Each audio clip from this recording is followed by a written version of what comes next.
দ্বিতীয় ম্যাচের পরে শেষ ম্যাচেও শ্রীলঙ্কার কাছে হারল ভারত, সেই সঙ্গে 2010 সালের পরে এই প্রথম কোনো দ্বিপাক্ষিক বা ত্রিদেশীয় সিরিজ হারল ভারত। 14 বছর পরে শ্রীলঙ্কার কাছে একদিনের সিরিজ হারল ভারত। শ্রীলঙ্কার বিরুদ্ধে একদিনের সিরিজ হারল ভারত। প্রথম ম্যাচ টাই হয়েছিল, পরের দুই ম্যাচ হারল ভারত। তৃতীয় একদিনের ম্যাচ 110 রানে জিতল শ্রীলঙ্কা। শ্রীলঙ্কার বিপক্ষে ভারতের প্রথম দলে মোহাম্মদ সিরাজ ছাড়া কোনো পেসার ছিলেন না। Allrounder Shivam Dube medium pacer হিসাবে বোলিং শুরু করেন। সিরাজের সঙ্গে নির্ধারিত 50 ওভারে 7 উইকেট হারিয়ে 248 রান তোলে শ্রীলঙ্কা। ওপেনিংয়ে নেমে আভিষ্কা ফার্নান্ডো শ্রীলঙ্কার হয়ে সর্বোচ্চ 96 রান করেন। তাকে যোগ্য সঙ্গ দেন কুশল মেন্ডিস এবং প্রথম নিশাঙ্কা। কুশল মেন্ডিস ব্যক্তিগত 59 এবং নিশাঙ্কা 45 রান করে আভিষ্কা ফার্নান্ডো আউট হওয়ার পরেই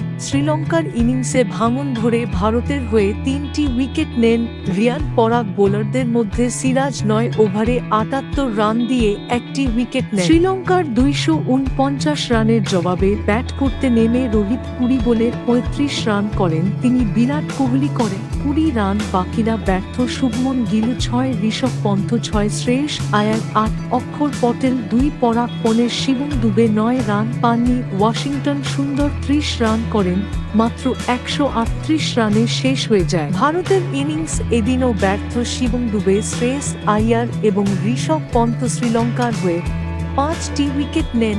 ওয়েলারাগে 2টো করে উইকেট নেন ভ্যান্ডারসে এবং ঠিকসেনা। এই ম্যাচ 110 রানে জয়ের সুবাদে ভারতের বিরুদ্ধে একদিনের সিরিজ 2-0 ব্যবধানে জিতল শ্রীলঙ্কা।